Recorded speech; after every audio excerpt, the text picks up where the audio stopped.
अमावस्या के दिन आपको लगता है कुछ ना कुछ तकलीफें लग रही है तो एक पीपल का पत्ता ले लो, उसके ऊपर एक कपूर का टुकड़ा ले लो, सारे घर में घुमाकर उसको दरवाजे के बीच मध्य में जलाकर रख दीजिए, थोड़ी सी देर जला दीजिए। 20 से 25 मिनट के अंदर स्वयं गुरु बाबा कहते हैं, राम सुनो, यदि कोई आरती में पुजन में घर में एक कपूर का टुकड़ा आरती के बाद में जब समर्पित करेगा तो उसको अश्वमेध यज्ञ का पुण्य प्राप्त हो जाएगा। अश्वमेध यज्ञ के पुण्य को पाने के लिए कपूर का टुकड़ा आज भी आरती में जलाया जाएगा, आज भी। एक कपूर का टुकड़ा सूखा का, इसीलिए हमारे यहाँ शास्त्र कहता है महाराज, जब आपको घर में अगर ऐसा लगने लगे कि 15 दिन से बहुत बेचैनी है, बहुत दुख तकलीफ लग रही है, कोई ना कोई बीमार पड़ रहा है, कुछ ना कुछ तकलीफें लग रही है, तो एक पीपल का पत्ता ले लो, उसके ऊपर एक कपूर का टुकड़ा ले लो, सारे घर में घुमाकर उसको दरवाजे के बीच मध्य में जलाकर रख दीजिए, थोड़ी सी देर जला दीजिए। 20 से 25 मिनट के अंदर मकान में एनर्जी वापस आ जाएगी, उस भवन में एनर्जी वापस प्राप्त हो जाएगी।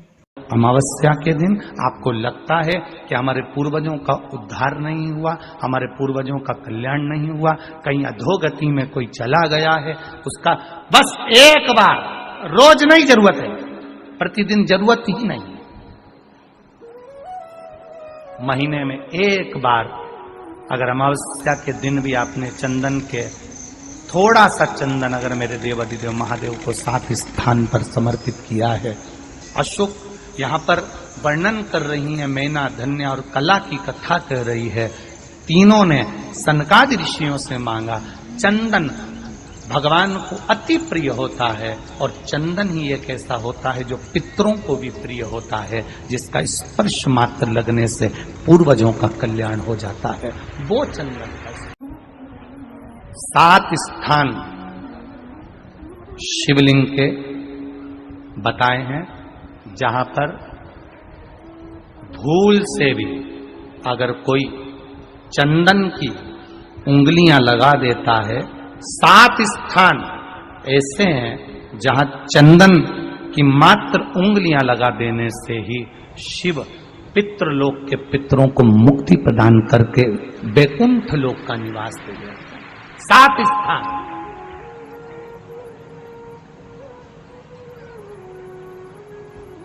और वो 7 स्थान जो चंदन के बताए गए, पहला भगवान देवाधिदेव महादेव के शिवलिंग पर चंदन का लेपन, समझ लेना जरा बहुत अच्छे से। आपको लगता है स्वप्न में कोई मुर्दे दिख रहे हैं, या कोई जल रहा है, या कोई मर रहा है, या कोई चला गया है, ऐसा भय लगता है, बच्चों को मानी भेजूंगी ऐसा हो जाएगा, पति को मानी भेजूंगी ऐसा हो जाएगा, कोई हमारे कोई गलत तो नहीं कर रहा है, आपको लगता है। 7 स्थान चंदन के बताएं महाराज। पहला शिवलिंग, दूसरा जहां गणेश जी का स्थान है, मालूम है ना सबको, जम के बोलो जरा, मालूम है ना सबको, जहां गणेश जी का स्थान है वहां अलग से गणेश जी बैठे, वहां नहीं, शिवलिंग में जलाधारी के ठीक सामने, राइट में गणेश, लेफ्ट में कार्तिकेय, बीच में अशोक सुंदरी। तो पहला चंदन बाबा के शिवलिंग पर, दूसरा गणेश जी पर चंदन की उंगली, तीसरा षडानंद कार्तिकेय पर चंदन की उंगली, चौथा अशोक सुंदरी पर चंदन की उंगली, पांचवा जलाधारी पर चंदन की उंगली, छठा जो शिवलिंग का जल बह रहा है इसके ठीक विपरीत की ओर चंदन की उंगली, और 7वां चंदन नंदी के मस्तक के ऊपर जो 2 सींग लगे रहते हैं उस पर चंदन की उंगली। ये कब लगाई जाती है? या तो अमावस्या के दिन आपको लगता है कि हमारे पूर्वजों का उद्धार नहीं हुआ, हमारे पूर्वजों का कल्याण नहीं हुआ, कहीं अधोगति में कोई चला गया है, उसका बस एक बार, रोज नहीं जरूरत है, प्रतिदिन जरूरत ही नहीं, महीने में एक बार अगर अमावस्या के दिन भी आपने चंदन के थोड़ा सा चंदन अगर मेरे देवाधिदेव महादेव को 7 स्थान पर समर्पित किया है। अशोक यहाँ पर वर्णन कर रही है, मैना, धन्य और कला की कथा कर रही है। तीनों ने सनकादि ऋषियों से मांगा। चंदन भगवान को अति प्रिय होता है और चंदन ही एक ऐसा होता है जो पितरों को भी प्रिय होता है, जिसका स्पर्श मात्र लगने से पूर्वजों का कल्याण हो जाता है, वो चंदन का। आपके घर में पितृदोष है, आपको ऐसा महसूस होता है, आपको लगता है, तो किसी भी नवरात्रि के पहले जो अमावस्या पड़ती है, मान लो अपन अमावस्या पड़ी, आप एक अंदाजा लगाइए, तो जिस दिन अमावस्या रहे उस दिन चावल की कटोरी में एक कपूर का टुकड़ा रख दीजिए महाराज, छोटा सा, और कपूर का टुकड़ा रखकर उस कपूर को दरवाजे के बाहर कटोरी में ही, चावल रखी हुई कटोरी में ही उसको पितरों का स्मरण कर कर जला दीजिए। और जलाने के बाद उस चावल को कहीं भी किसी भी वृक्ष की छांव में पक्षियों के लिए डाल दीजिए। शिव महापुराण की कथा कहती है, अगर मान लो पितृ आपको कष्ट दे रहे हैं, पितृ आपको तकलीफ दे रहे हैं, कोई काम नहीं होने दे रहे हैं, या कहीं आपको ऐसा लगता है कि पितरों का दोष है, तो वो पितृदोष देवी, अब ये जो आप करेंगे ये कब कर रहे हैं? अमावस्या के दिन आप उसको रख रहे हैं। अमावस्या के दिन उसको रखकर रात भर अपने रखा कपूर के साथ में, सुबह एकम पड़ गई, नवरात्रि लग गई, उसी दिन उसको जलाकर आपने पटक दिया। अर्थात उससे देवी और पितृ इन दोनों का आशीर्वाद जो प्राप्त होता है, तो घर में से पितृदोष समाप्त होकर लक्ष्मी की वृद्धि प्रारंभ हो जाती है, कार्य में सिद्धता आ जाती है। मान लो अगर पितृदोष है तो करो, नहीं है बड़े अलमस्ती से रहो, तो ये पितृदोष का स्मरण। तो यहाँ शास्त्र कह रहा है कि पितरों का जो लोक होता है, पितर जो लोक होता है, उस पितृलोक में 64 योगिनियां प्रवेश नहीं करती। शिव महापुराण कर रही है, शंकर की कथा कर रही है। एक छोटा सा उपाय अवश्य करिए। मान लो आपको लग रहा है कि आपके घर में पितृदोष है, आपको ऐसा महसूस होता है, अमावस्या पड़ती है, चावल की कटोरी में एक कपूर का टुकड़ा रख दीजिए मान, छोटा सा, और कपूर का टुकड़ा रखकर उस कपूर को दरवाजे के बाहर कटोरी में ही, चावल रखी हुई कटोरी में ही उसको पितरों का स्मरण कर कर जला दीजिए। और जलाने के बाद उस चावल को कहीं भी किसी भी वृक्ष की छांव में पक्षियों के लिए डाल दीजिए। शिव महापुराण की कथा कहती है, अगर मान लो पितृ आपको कष्ट दे रहे हैं, पितृ आपको तकलीफ दे रहे हैं, कोई काम नहीं होने दे रहे हैं, या कहीं आपको ऐसा लगता है कि पितरों का दोष है, तो वो पितृदोष देवी, अब ये जो आप करेंगे ये कब कर रहे हैं? अमावस्या के दिन आप उसको रख रहे हैं। अमावस्या के दिन उसको रखकर रात भर आपने रखा कपूर के साथ में, सुबह एकम पड़ गई, उसी दिन उसको जलाकर आपने पटक दिया।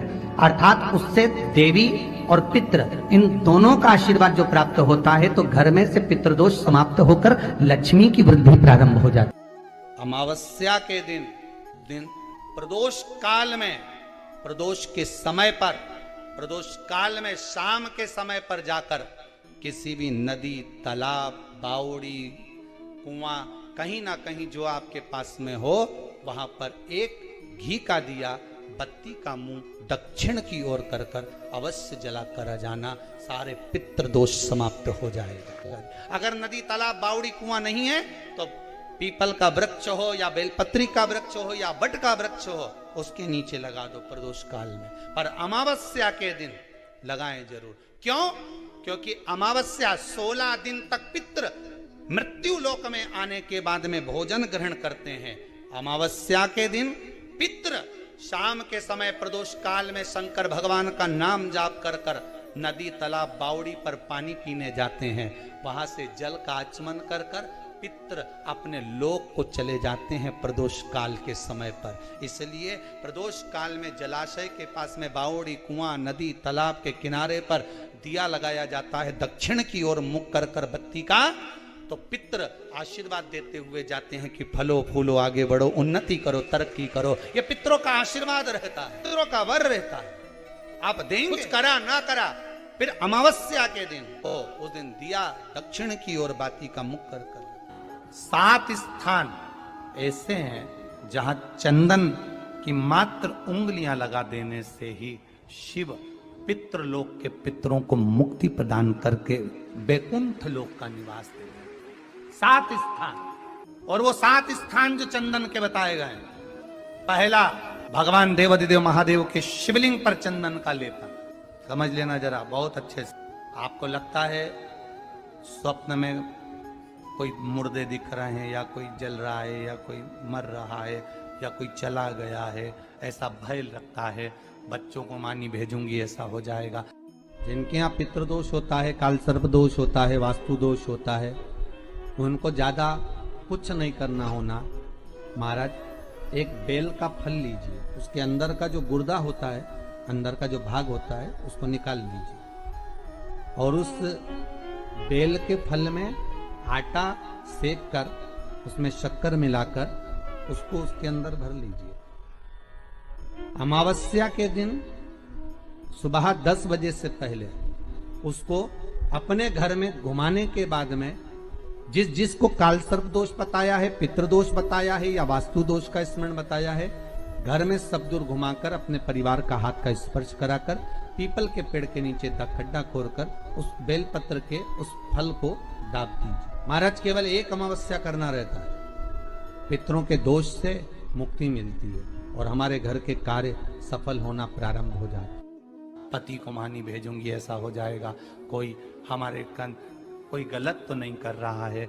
आपको लगता है 7 स्थान चंदन के बताएं, बाबा के शिवलिंग पर, दूसरा गणेश जी पर चंदन की उंगली, तीसरा षडानंद कार्तिकेय पर चंदन की उंगली, चौथा अशोक सुंदरी पर चंदन की उंगली, 5वां जलाधारी पर चंदन की उंगली, छठा जो शिवलिंग का जल बह रहा है इसके ठीक विपरीत की ओर चंदन की उंगली, और 7वां चंदन नंदी के मस्तक के ऊपर जो 2 सींग लगे रहते हैं उस पर चंदन की उंगली। ये कब लगाई जाती है? या तो अमावस्या के दिन। आपको लगता है कि हमारे पूर्वजों का उद्धार नहीं हुआ, हमारे पूर्वजों का कल्याण नहीं हुआ, कहीं अधोगति में कोई चला गया है, उसका बस एक बार, रोज नहीं जरूरत है, 4 दिन दुकान अच्छी चले, बाकी के समय देखना पड़े, समझ लेना पितृदोष। घर में बच्चे चिड़चिड़े हो जाए, गलत संगति में डूब जाए, समझ लो चिड़चिड़ हो रहे हैं, पितृदोष। घर के बच्चे माता पिता का आदर न करें, सम्मान न करें, तेज आवाज में बात करें, समझ लो पितृदोष। पितृदोष मालूम पड़े। और इतने से भी अगर आप नहीं समझ सकते, परिवार का कोई एक व्यक्ति जब जब भोजन करने बैठे तब तब उसकी थाली में बाल आए, भले वो होटल में खाए तो भी बाल आ जाए, वो कहीं खाना खा रहा है तो बाल आ जाए। 8-15 दिन में, 4 दिन में, 3 दिन में, 2 दिन में, 6 दिन में आपकी थाली के भोजन में अगर बाल निकल रहा है, केश निकल रहा है, समझ लेना कि पितृ आपसे कुछ मांग रहे हैं, पितृ आपसे कुछ चाहते हैं। महाराज एक बेल का फल लीजिए। क्या लेना है? बेल का फल, बेलपत्री का जो फल होता है उसको ले लो, उसके अंदर का जो गुर्दा होता है, अंदर का जो भाग होता है, उसको निकाल लीजिए और उस बेल के फल में आटा सेक कर उसमें शक्कर मिलाकर उसको के अंदर भर लीजिए। अमावस्या के दिन सुबह 10 बजे से पहले उस बेल फल में जिसमें तुमने पंजेरी भरी है, आटा सेक कर भरा है शक्कर के साथ में, उसको अपने घर में घुमाने के बाद में जिसको काल सर्प दोष बताया है, पितृदोष बताया है, या वास्तु दोष का स्मरण बताया है, घर में सब दूर घुमाकर अपने परिवार का हाथ का स्पर्श कराकर पीपल के पेड़ के नीचे तक खड्डा खोदकर उस बेलपत्र के उस फल को दाब दीजिए। महाराज केवल एक अमावस्या करना रहता है, पितरों के दोष से मुक्ति मिलती है और हमारे घर के कार्य सफल होना प्रारंभ हो जाते हैं। कार्य की सफलता होती है, कार्य में सफलता प्राप्त होने लगती है। हम तो कई बार कहते हैं महाराज जी, अगर ऐसा लगे किसी औषधि को आप ले रहे हैं, मालूम पड़े कि औषधि आपको लग नहीं रही है, शिव महापुराण की कथा कर रही है, मान लो औषधि आपको नहीं लग रही, आपने औषधि बहुत दिनों से ले रहे हो, कोई दवाई, मान लो आप किसी भी दवाई को ग्रहण कर रहे हैं और वो औषधि लगी नहीं रही है, वो शरीर को लगी नहीं पा रही और आप ठीक ही नहीं हो पा रहे, 15 दिन हो गए, 8 दिन हो गए, बताओ उतना की उतना ही कैटरीना है, उतना ही उतना अपना भरा हुआ, वही की वही लीवर, वही की वही किडनी, वही की वही स्मरण, सभी कुछ वही वही है, उतना की उतना ही। बीपी भी ऊंचा नीचा चल रहा है पर लेवल में नहीं आ रहा, शुगर भी लेवल में नहीं आ रही, तो प्रयास करा करो महाराज, बेलपत्री के फल का जो गुर्दा है, अंदर का जो भाग है फल का, उसको पानी में गला लीजिए और प्रदोष कम से कम प्रदोष नहीं हो और बीमारी जरा दवाई लगी नहीं रही हो तो बिना प्रदोष के भी कर सकते हो। उसको पानी में गलाइए आधा घंटा पानी में। जैसे आपको सुबह मंदिर जाना है 10 बजे, तो सुबह स्नान कर कम से कम 6:30-7 बजे उसको पानी में गला दीजिए और उस बेले के फल का गुर्दा से गला हुआ पानी शिव जी को ले जाकर समर्पित कर दीजिए। महाराज उस पानी में से थोड़ा सा 1 चम्मच पानी शिव जी पे चढ़ा हुआ लेकर आ जाइए। उस पानी को जो बीमार व्यक्ति है उसको औषधि देने से पहले मात्र आधी चम्मच से भी आधा चम्मच उसको दे दीजिए। भगवान शंकर का श्री शिवाय नमस्तुभ्यम का जाप कर उस पानी को देने के बाद अगर आप औषधि देंगे तो ये पक्का है कि औषधि अपना कार्य करना प्रारंभ कर देगी और वो स्वस्थ होना प्रारंभ हो जाएगी। वो स्वस्थ हो औषधि